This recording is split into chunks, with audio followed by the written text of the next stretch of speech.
कृष्ण भक्त प्रेमियों को राधे राधे। मित्रों, श्रीमद् भागवत कथा का महात्म्य कल युग में जीवात्मा के उद्धार का परम साधन है। इस कथा के सुनने से मन शुद्ध होता है और आत्मज्ञान का उदय होता है। तो आइए क्रमशः इस अध्याय का श्रवण करते हैं एवं पठन पाठन करते हैं। सम्राट परीक्षित की यह बात सुनकर बद्रीनाथ को बड़ी प्रसन्नता हुई। उन्होंने राजा परीक्षित से कहा, महाराज, आप मुझसे जो कुछ कह रहे हैं वह सर्वथा आपके अनुरूप है।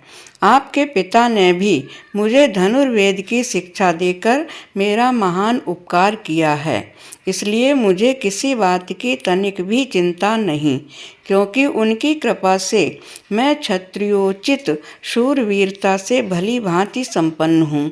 मुझे केवल एक बात की बहुत बड़ी चिंता है, आप उसके संबंध में कुछ विचार कीजिए। यद्यपि मैं मथुरा मंडल के राज्य पर अभिषिक्त हूँ, तथापि मैं यहाँ निर्जन वन में ही रहता हूँ। इस बात का मुझे कुछ भी पता नहीं है कि यहाँ की प्रजा कहाँ चली गई, क्योंकि राज्य का सुख तो तभी है जब प्रजा रहे। जब बद्रीनाथ ने परीक्षित से यह बात कही, तब उन्होंने बद्रीनाथ का संदेह मिटाने के लिए महर्षि शांडिल्य को बुलवाया। ये ही महर्षि शांडिल्य पहले नंद आदि गोपों के पुरोहित थे। परीक्षित का संदेश पाते ही महर्षि शांडिल्य अपनी कुटी छोड़कर वहां आ पहुँचे। बद्रीनाथ ने विधिपूर्वक उनका स्वागत सत्कार किया और वे एक ऊंचे आसन पर विराजमान हुए।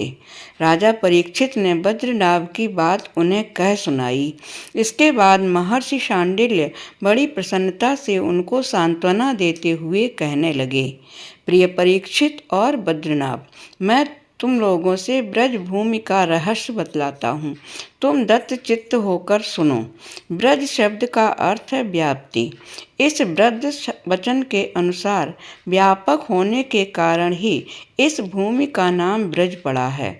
सत्व, रज, तम, इन तीन गुणों से अतीत जो पर ब्रह्म है वही व्यापक है, इसलिए उसे ब्रज कहते हैं। वह सदानंद स्वरूप परम ज्योतिर्मय और अविनाशी है। जीवन मुक्त पुरुष उसी में स्थित रहते हैं। इस पर ब्रह्म स्वरूप ब्रजधाम में नंद नंदन भगवान श्री कृष्ण का निवास है। उनका एक एक अंग सच्चिदानंद स्वरूप है। वे आत्माराम और आप काम हैं। प्रेम रस में डूबे हुए रसिक जन ही उनका अनुभव करते हैं। भगवान श्री कृष्ण की आत्मा है राधिका। उनसे रमण करने के कारण ही रहस्य रस के मर्मज्ञ ज्ञानी पुरुष उन्हें आत्मा राम कहते हैं। काम शब्द का अर्थ है कामना, अभिलाषा। ब्रज में भगवान श्री कृष्ण के वांछित पदार्थ हैं गौएं, ग्वाल बाल, गोपियाँ और उनके साथ लीला विहार आदि। वे सबके सब यहाँ नित्य प्राप्त हैं। इसी से श्री कृष्ण को आप्त काम कहा गया है। भगवान श्री कृष्ण की यह रहस्य लीला प्रकृति से परे है। वे जिस समय प्रकृति के साथ खेलने लगते हैं, उस समय दूसरे लोग उनकी लीला का अनुभव करते हैं। प्रकृति के साथ होने वाली लीला में ही रजोगुण, सत्वगुण और तमोगुण के द्वारा सृष्टि, स्थिति और प्रलय की प्रतीति होती है। इस प्रकार यह निश्चय होता है कि भगवान की लीला दो प्रकार की है, एक वास्तविक और दूसरी व्यावहारिकी। वास्तविक लीला स्वयं वेद्य है, उसे स्वयं भगवान और उनके रसिक भक्त ही जानते हैं। जीवों के सामने जो लीला होती है वह व्यवहार की है। वास्तविक लीला के बिना व्यवहार की लीला नहीं हो सकती, परंतु व्यवहार की लीला का वास्तविक लीला के राज्य में कभी प्रवेश नहीं हो सकता। तुम दोनों भगवान की जिस लीला को देख रहे हो, यह व्यवहारिकी है।